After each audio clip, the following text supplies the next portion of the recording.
time it seemed the only proper thing. Getting on one knee next to red shopping carts was the only way to give you this whole ring. Should have done it on that walk under the moonlight. Wish I could have read your mind like I can now. You have always deserved more than I could ever give. I just couldn't wait to offer up my vows. Sorry, not sorry, I proposed to you at Target. Taking or leaving, look at us, now here we are. All I could think of was forever holding hands. Why did you say yes to this ordinary man? That is Alf Evans music. And y'all, like, we know we have heard that song. We have heard it raw. We have heard it real. We have heard it live. But we have never, ever heard it like that. That song has not even made it out to radio yet.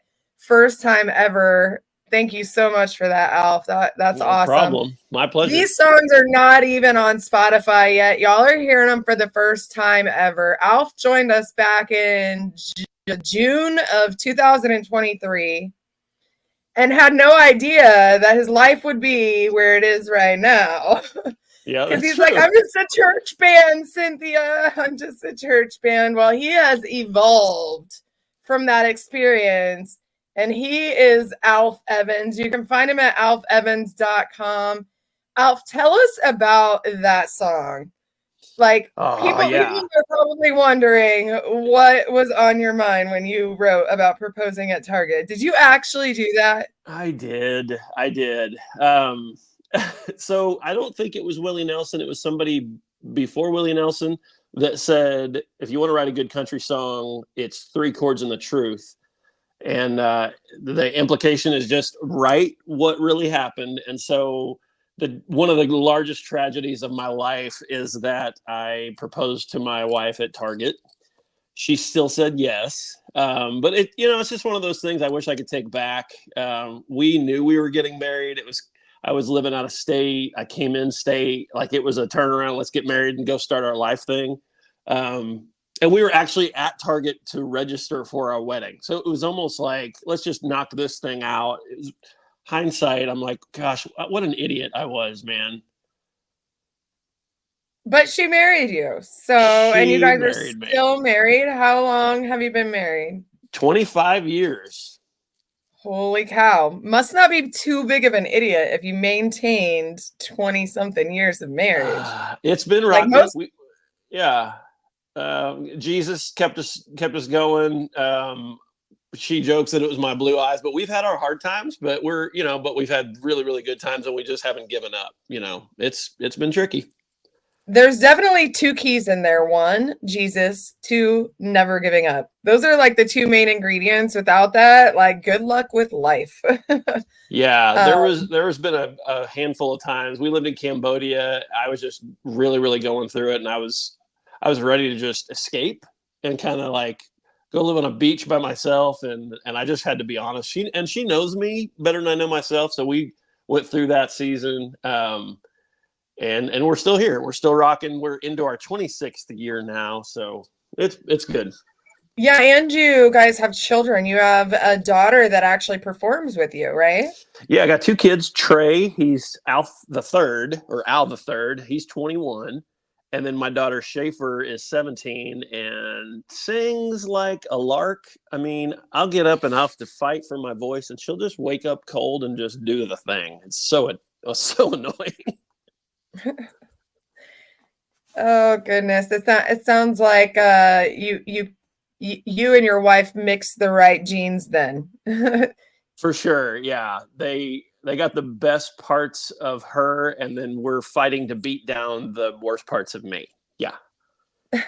Oh goodness. It's not that bad. You guys, make sure you go check out alfevans.com. He has lots of stuff on his site. He has his music, he has his ministry, he has everything that you need to know about Alf Evans is on his website, and it's just his name, alfevans.com. Your next song, Lingering in, oh man, I don't want to say it wrong. Linger interlingua. Yeah, you're good. It's like a tongue twister. I tell you, I'm gonna tell you something, but go ahead you and tell what. us the story behind that song. For sure. My kid sister, who's not such a kid, we're in our 40s now. She's beautiful. She's a genius. She's discovered all these awesome artists, and was inviting me to New York. And I was on my way out to Terlingua, Texas, which is like the quietest, one of the most iconic spots. Like Willie and Waylon have played on the porch out there. And my sister BJ was like, "Come to New York. It's got everything you want." And I'm like, "Does it have wakeboarding? Because I'm an avid wakeboarder." And she's like, "Well, no." "Does it have underground street fighting?" And I'm sure it does, but she just didn't know. And I'm like, "Then I don't want to go to New York. I want to go to the desert." And so this whole song is about, I don't want to waste my time going east. I want to invest my time in going west.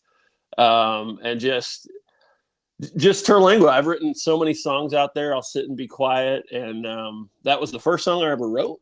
And I still love it. It still holds true. And hopefully someday I'll be at a show and the whole crowd will be singing it with me. That'll be cool. So it's kind of a song about your thinking space, like your art. Oh, yeah, like a little bit. It's kind of snarky, and and it's a play on words. Linger and Terlingua. It kind of rolls off the tongue. So Well, we're gonna go ahead and check out a preview of this, and I'm excited because I have heard this song. I've heard it on recordings. I've heard it on live feeds. I've heard it live on stage, but I have also not heard it like this. This it's gonna is be good. You're gonna like it. Alf Evans. I tell you what, how about this? I think the time to spend heading east and all that out west. Instead of throwing time away, I will invest. I think I'll linger and Terlingua, that be best. You tell me that the city has all I want to see. All the sights and sounds are really something else. All I can imagine at my beck and call. Imagine my time spent doing something else. I tell you what, how about this? I'll take the time to spend heading east and head out west. Instead of throwing time away, I will invest. I think I'll linger and Terlingua, that'd be best. Oh my goodness. You know what? I've also never heard it with your daughter singing in it. Oh my goodness. The blending is beautiful. Yeah, man. So being in the studio, doing a real album was such a learning experience. I learned I'm not a good studio musician, and those guys they're so underrated. Josh Rogers was on drums, Aiden Bubeck bass. Milo Deering is all over that song. He played violin, viola, dobro, fiddle. I mean, and then actually that's Stephanie Rudd on vocals. My daughter did other tracks on the album. It's been really cool, and it just really came to life. Greg White at SG Studios was able to take the idea of the song and then just make it more than just a campfire song. Make it something that you can play on radio and I can be proud of, Right. And I know that the crowd, when you come out and you play, like, people really get into that song. Like they really feel you in that song and start bobbing their head and even singing back to the vocals. Yeah, I like to try to not be in front of a group of folks and just have them watch me, but I think it's really important. Really, we listen to music and it makes us feel a way. And so I don't want to make it about the guy on stage. I really want to make it about how we're feeling in the room together. And there are times for sad and somber, but usually I like to hang around the whole, like, let's have fun. We've worked our butts off all week. We're exhausted. Let's have some fun, forget the week for a minute, hang out with some friends. That's kind of where I like to land. Absolutely. So if you're looking for an artist for your venue, Alf Evans is an artist that absolutely loves to have fun. And I can tell you a little bit of a backstory with this. I I got a message from Alf Evans himself when we were having the Texas State Songwriters Championship finale. And he asked me if he was allowed to bring kazoos. For sure. That's a country music instrument. Yep. No. We absolutely had an entire bar venue full of people blowing on kazoos. And Might I add, the best part about it was like only 1 out of 5 worked. No, nobody knew how to use the things. They were playing them backwards. It was just a bunch of people blowing hot air and laughing at themselves, and it was absolutely great.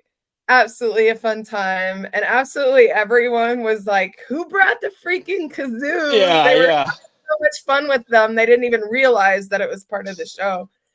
Later on at Horace Hall, I met a guy. I don't remember who it was, but he was like, he didn't remember me or the song, but he remembered the kazoo. So I was like, okay, well, at least you remembered you had fun. You know, I thought it was kind of funny. So maybe I should have like branded them or put my name on it, but it was all good. It's all right. Right. Like really having memorabilia like that, especially as an artist, and that's another important thing about like branding and getting yourself out there, having little throwaway things that, you know, like stickers or something where you can just toss them out. Like half of these people are going to wake up tomorrow and be like, oh, that was a great night. Who was the band? Yeah, I need to do better at that for sure. And having those little things and doing email captures like for your website. If you have a website on Bandzoogle, I know that you can go in and group the emails into groups and utilize your site that way. So on your breaks, you're telling everybody to go get on and check out alfevans.com.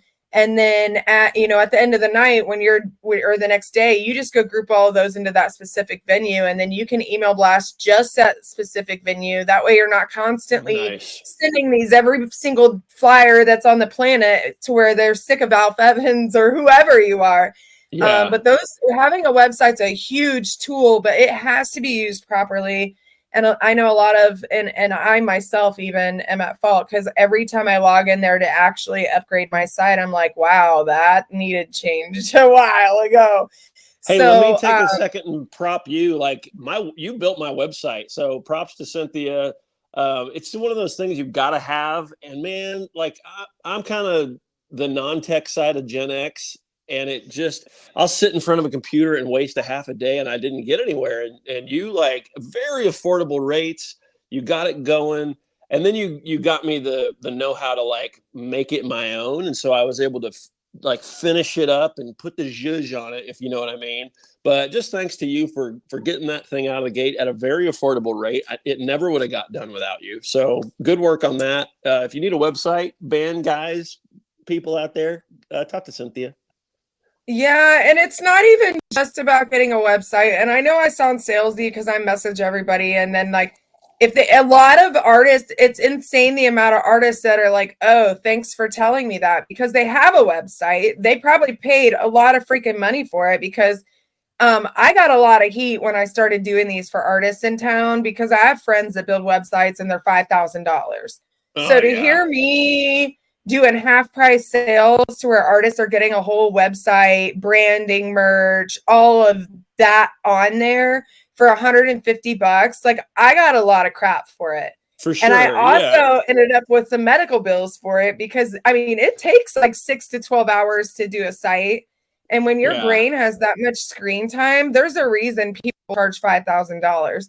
So that's why I don't go out of my way to ask people to sponsor me because I want to work for my money. But like our station really does need sponsors because it helps me be able to continue to do this. I most of the time, my rates are 300, but I don't, if artists balk at the rate, I'm not going to make them, pay the 300 or wait until the 300. I'll throw half price because it's such an important tool. Like if you don't have an EPK or a website, good luck with your bookings. You're not going to go much further than your hometown. Like seriously. For sure. Yeah, I could tell once I was able to just send people to my website and have some content, because a venue's got to know what product they're getting. So they need to know your voice. They need to know how you can work a crowd and if you can bring one. And so having videos where I'm in front of crowds, interacting with them have been instrumental for me to be able to do that. I still need to figure out how to do my EPK part on that website, but anyway, Well, we'll worry and about then that later. I'll just set one up for you, a PDF file you can email blast. But Thanks. yeah, you're welcome. I really enjoy creating things that help people. Like, I have gotten so much heat in the last year and a half for doing what I do and the prices that I do it. Like, even there for a while, I had some people that I was helping, like verbatim, I was told, Cynthia, I need you to do this, and you're not allowed to set the price because your prices are crap. And I was like, man, what does that even mean? Like, I thought my prices were good, and they were like, you're giving yourself away.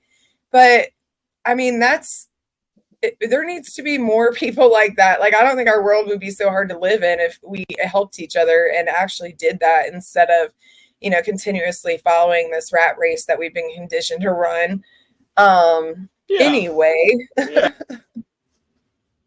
Oh no, and we just lost Alf. Oh, are you back? Are you back? I'm here. You got me? A little bit of glitch. That one threw him all the way off the platform for a second. Nice. Uh-oh. I'm out here in the country. No telling what our internet's doing. Oh, out where the fresh air still exists. Oh, man. Until we get fires or pollen, I guess I shouldn't complain. But I'm allergic to Texas, y'all. I hate to say it, but it's rough. What's crazy is I really am too. When I have been coming down here for 8 years before I got stuck here during COVID down here. And every single time I came down to Texas, I would go home and I would have bronchitis. Like, every time, whatever allergy plant stuff is down here. And I really just think that it's the 30-mile-an-hour gale force winds every day. Right. It doesn't matter what's in the air. Everything is in the air. Yep. Yeah. It's like an allergy pollen war zone in Texas. Like, you almost need a mask. That might be why everyone's still wearing their mask. It has nothing to do with harmful bacteria or viruses. It's everything to do with Texas is trying to kill you. It's just weeding out the weak ones. Is all she's doing. Oh man. It's a great state to live in if you can handle really, really hot weather. It is a great state to live in. The communities really do try to be communities. They really do stick together and, have their own little traditions that they uphold. And it's been a really cool experience for me to be in Texas. I know that you've traveled a lot. Where are you from originally? I'm originally from Grapevine, Texas. Went to high school there, met my lady. She went to LD Bell. So, and I wasn't big into school spirit, but our pep rallies at Grapevine High School, when we play at Bell, they'd say, "What's that smell? LD Bell." So I taught the kids to say that. Then we moved to Cambodia. We lived over there for a few years, and the Blackwater, like the sewage is right there. Like, you go over sewage rivers, and we'd go over that, and I'd go, "What's that smell?" And the kids would yell, "LD Bell," all the way in Cambodia. It was my favorite thing. And then Kelly would like roll her eyes, like, "Oh my gosh, here we are." But yeah, we've lived. I lived overseas for a little bit with the whole family, and we've been in Springtown for the last 6 years or so, 5, 6 years. But yeah, I recommend everybody to leave America, go live somewhere else for a little bit, and then come back just to see how blessed you really are. And then seeing other countries and how they're doing things right and wrong will help you be a better citizen here in America, and you can hopefully make change for the better. That's my recommendation. That is absolutely facts, man. I had it was hard for me to come back to America after I went to the ABC Islands because, like, I saw that it was possible for people to live in less than adequate housing and accommodations, and still an entire island is just happy. Yep. They're all happy down there. Yep. I didn't see one angry person ever. It There begs were the people question, doesn't it? literally, Yeah. yeah, I mean, there were literally people putting their groceries back in the trunk of their car to turn around and wave at the tour buses because they were just excited that people were coming and supporting their economy, and it was just wild. Pause. ABC already been chewed. That's all I know. Already been chewed islands. What islands? ABC? Aruba, Bonaire, Curacao. Got it. Okay. I'm cultured. Yeah, but I mean, everything down there is exported. Like, I don't understand how they've afforded to get all those cars, and they all look like the same old, like, oh my gosh, like the Ford, what's the hatchback? The old Ford Focus. What's the one that they don't make anymore? The Ford Escort? Is that what you're talking yes, about? Yes. Nice, yeah. They're like all like little Escorts and Rangers or something. Yep. Like they all look like little like industrial vehicles because they're all the same color and everything, like white. They're all white. Yeah. Like it's I've heard it said I had a Land Rover Defender when I was in Cambodia, which was a cool truck for a minute, but not on a missionary budget. It broke down all the time, but I've heard it said that 50% of the world, everybody on the planet, the first car they ever see is the Land Rover Defender because it's the first thing out there because it can go over everything. That's what I've heard anyway. Huh. Yeah. They build their homes out of cylinder blocks. Legit. There's not like, I mean, unless you're in one of the condo areas that are like 4,000 or something a month. I mean, the price of the gas down there is $6 a gallon. A gallon of milk is $10. Yeah. Like, could you imagine having to spend 10? I mean, we bitch about like $3.89. Like, I know. You know, we're like, bring that $1.99 back. When did this happen? It's easy to forget how blessed we really are. And I'm the worst. I'll be malcontent, and it's good to remind myself. And I get the itch every once in a while. I need to get out of the country and be around folks that, in my mind, don't have anything. In their minds, they have everything they need. And so that's just a good wake-up call for me to realize I've got more than enough. I've got more than what I need. Alf, put a smile on your face, go out and write a song and quit being a whiny baby. Right. And it really is. I mean, it's the conditioning that we have. Like our news, our media, all of it focuses on the negative. Like those are the news stories, not the positive, impactful things that happened in the community. Why would that be news? Like, come on. Mm-hmm. So we are literally conditioned to focus on the negative.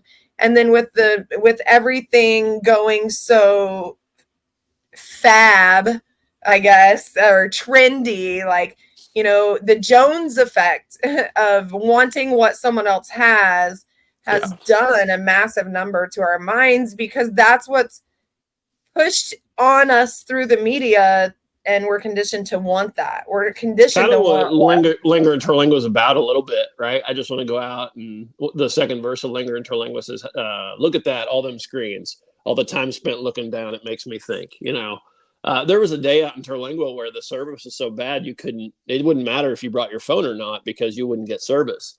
Unfortunately, you can get service out there now. It's spotty, and so we just pretend we can't get it anyway, usually. But it's nice to just put your phone down and unplug, man. That's definitely the direction I want to be heading. It's really good for your brain. Like, I know that I was reading an article because all of that stuff that went on with me medically, like it was having me zap out and no one was helping me. Like there was literally no help. And so I went down a lot of research rabbit holes. And it was saying that, a lot of us, treat our phone like a fidget spinner. Basically. Yeah, for sure. And so if we have anxiety, we just start scrolling on our phone. Yeah. But it helps the anxiety, but there's a capacity for everything, and once you stay too long, then what it's doing is feeding an addiction to anxiety. Yeah. In essence. is because you keep going back to it, and it's that like withdrawal and then the rush and then the withdrawal and then the rush. And so that's why so many people have anxiety issues now, is because they spend too much time on Facebook. And you know what it's makes wild. a great fidget spinner? A guitar. I recommend it. So I want to talk about songwriting for a minute. Can I do that? Absolutely. I have been, so my buddy Greg was like, dude, you got to get around folks that are better than you, like that challenge you. So I'm in this songwriting group with some just straight up banger songwriters, and it's an email group. The deal is every week you got to send in a song, have it delivered. You got to upload it by midnight of Sunday every week, and you get one pass. If you miss more than 1 week, you're out.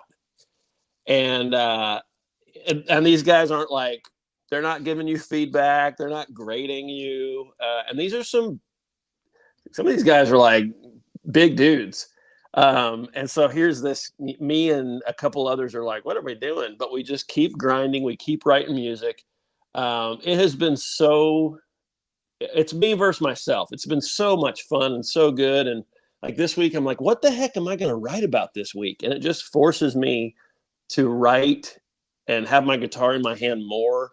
And then like your brain kind of goes, what? I woke up from a nap. I was so obliterated yesterday. I took an afternoon nap and I woke up with a song idea, and now I'm going to spend the rest of the week developing it. But I appreciate you and Texas Brew for the role that y'all have taken in promoting songwriting.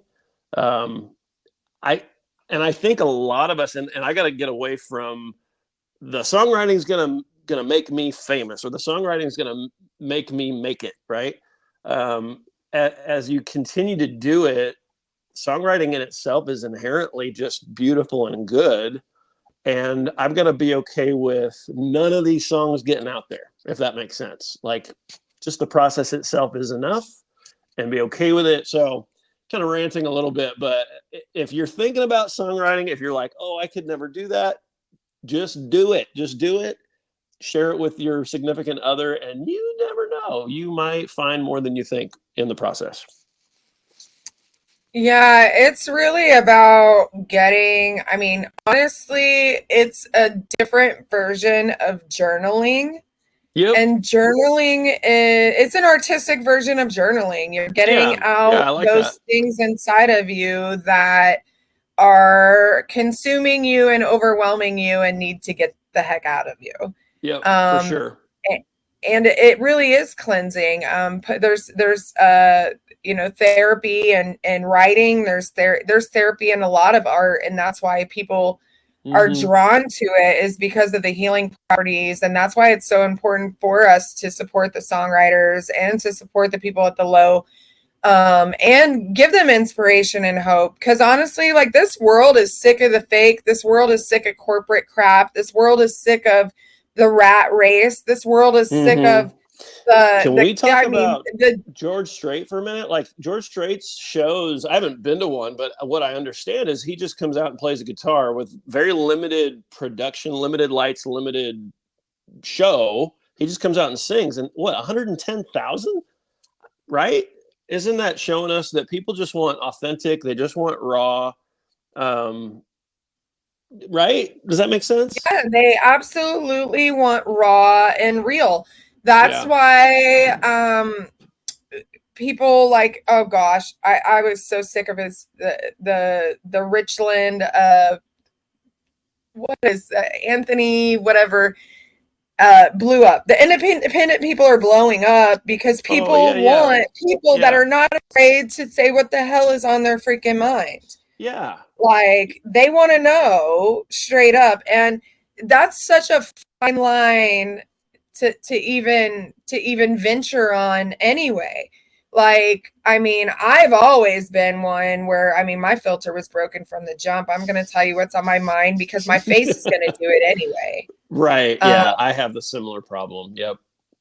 Like, Yeah. Like I have literally looked at people that said stuff to me like, "Oh my gosh, that was dumb." And they asked me if I just called them dumb and I was like, "Crap, I didn't say anything, Did did that come I?" out of my But mouth? Yeah. it's literally that transparent that I Yeah. just have always just spoke what's on my mind. But when you're doing that, you have to do that in a positive light still, even when it's a negative thing, because um, people feed off the negativity. You're going to get exposure, but not the people that have the money to support you and go to your shows. Those people aren't going to support you. So just being mindful of all of that is definitely something. But back to songwriting, like we have to, it's our universal language. Music is our universal language. Like without music, like this world would be worse than what they've envisioned the zombie apocalypse to be.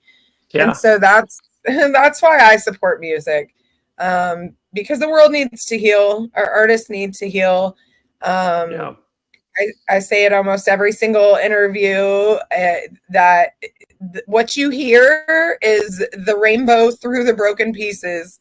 Um, Yeah. I that like song that. Thompson Square Glass, where he's like, love me gently, I break. Mm. That is the art. That is like such a great depiction of the art. Like we are, what the things you see, the things you hear are, the development of experiences of past. And a lot of times, when people choose to put something into developing that experience of the past into an artistic thing, it's because it comes from somewhere hurtful that they need to get out. Yeah. It's been Or very it's something cathartic for me. deep, or it's something deep on their heart that they feel that the world needs to hear because of things that they've seen in their surroundings. It's all like, I mean, an energy transference, really. I joke that it's magic because, I can, even a minor or a major, you can get sad or, right. And you can work a crowd and we can all feel feelings with, halftime or a key change or, and I think as those that are leading, that are up in front of folks, whether you're in front of people at church or whether you're in front of people downtown in the stockyards, I think we need to be mindful of how we're leading, and I don't know exactly how to say it. I just want to make sure that I'm not manipulating any emotion or anybody, right? I want to be as authentic as I can. I want to share what's going on in my heart, or maybe I've observed what's going on around me, and so maybe I can shine some light on that. But I think we do need to be careful as songwriters and people that are leading others to not control. Right? I think America's whole thing. So we'll go back to Oliver Anthony. Like he's the underdog. America loves an underdog, and we also love freedom. And so I really have that radar that pops up when someone's starting to manipulate or control somebody or the masses. I'm like, right. And then I want to apply that to myself too. Is I don't want to lead people astray. I don't want to manipulate. I want us to be in freedom and have fun. And anyway, I'm getting a little preachy, but you get the idea.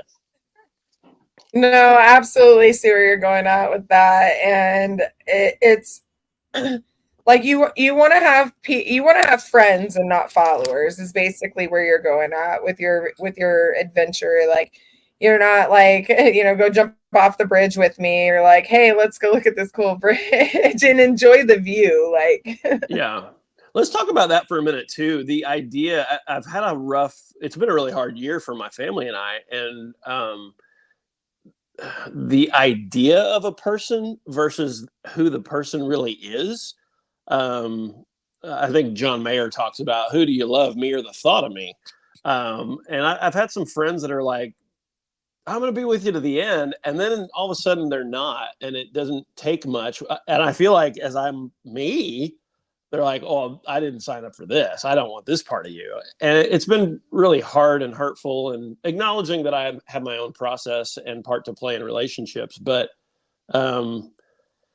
it's hard to be in front of folks and then be authentic. because we're all broken people. We're all, we're all just messed up people trying to move forward. You know Well, what I mean? you were a veteran, right? I'm not actually a veteran. You're not. Gosh, that would be cool. No, I would love that. So we'll talk about that for a minute. My dad is a Vietnam vet, and gosh, he and my cousin was force recon. So these two old dudes, like, they'll get a couple in them and they'll start talking war. And you know how it is when you get around old warriors and they Yeah. change a little bit. The Marine recruiter was after me when I was 18. And I was going to go into the ministry. And this Marine recruiter was like, "Hey, you can come do that for the Marines." I'm like, "Sweet." And my dad got after that guy, got on the phone and chewed him out. He said, "I nearly gave my life for this country. You ain't taking my son." And that was the last I ever heard of the Marine recruiter. It was so I think my dad in a way protected me in some ways. I've got some really, really good friends that are veterans, and some that are still in the service. And I have the utmost respect.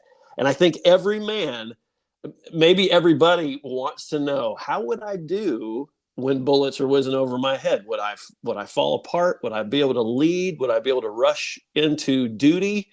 I'll never get to know. And I think in a way I'm thankful for my dad for protecting me, because I don't know what I don't know. And when you sit and talk with veterans and they let you behind the veil, it's sobering, and it makes me more thankful that some of them have paid all, and they went and did a thing that I don't know if I could do or not. So thanks, veterans. Yeah, absolutely. It's oh man, I forgot what we were where I was going out with that. Oh, yeah, you were saying that it's hard to relate to people, and it truly is, because everybody is out here trying to do God's work and judge. That's bottom line. Where it becomes hard is that, like, the sinners are all judging you because they, want to feel better than something. They all know they're on their Yeah. where they're on their way to, and they don't care, but they just want to feel better than something. And then, you have the people that feel better than something that don't think that you're enough. And it makes it hard, but most of all, like, it's the conformity that our country is, the cookie cutter molds that we're supposed to all fit into. And I think our public school system for the training on that one. Nice. Yeah. Have you did you get to hear my song "Church in a Bar" yet? Uh, I don't think so. I know the BAR song. So bar, yeah, I actually did another one called "Church in a Bar," and it kind of came out of a little bit of church hurt, and then a lot of like gigging with you and gigging out in the stockyards and being around.